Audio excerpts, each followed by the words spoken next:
Con el objetivo de reducir el 30% de las emisiones de contaminantes de fuentes móviles, el secretario de Movilidad de la Ciudad de México, Andrés Layuz, presentó el plan de reducción de emisiones del sector movilidad. Las fuentes móviles son importantes generadores de ozono, de partículas suspendidas PM10 y PM2.5. Contribuyen con 1/3 de las emisiones de partículas, 82% de emisiones de compuestos volátiles y 90% de CO.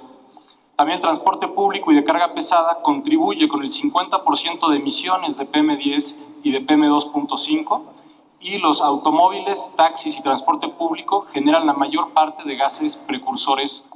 Por tal motivo, uno de los ejes de este plan de movilidad está basado en la reducción de viajes más contaminantes, horario de transporte de carga y uso de tecnología, entre otros. Una restricción de ingreso y circulación de vehículos de carga, de tal manera que no puedan circular entre 6 de la mañana y 10 de la mañana, ni entre 6 de la tarde ni 8 de la noche, aquellos vehículos de más de 3.5 toneladas. Es decir, los camiones de carga realmente grandes no podrán circular en estos horarios.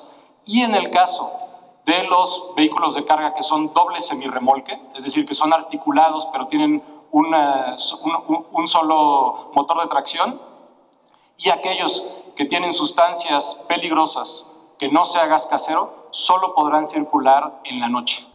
Informó que se tendrá una política de movilidad de transporte para combatir emisiones. Una de las estrategias es la creación de 100 kilómetros de corredores exclusivos para transporte público, así como la construcción de 4 líneas del sistema cablebús.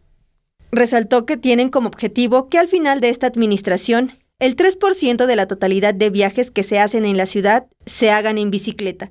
Y para lograr esto, se está planeando aumentar a 600 kilómetros la infraestructura ciclista, incrementar a 16 los biciestacionamientos masivos y semimasivos en la capital y ampliar el sistema de ecobici para llegar a 10,000 bicicletas.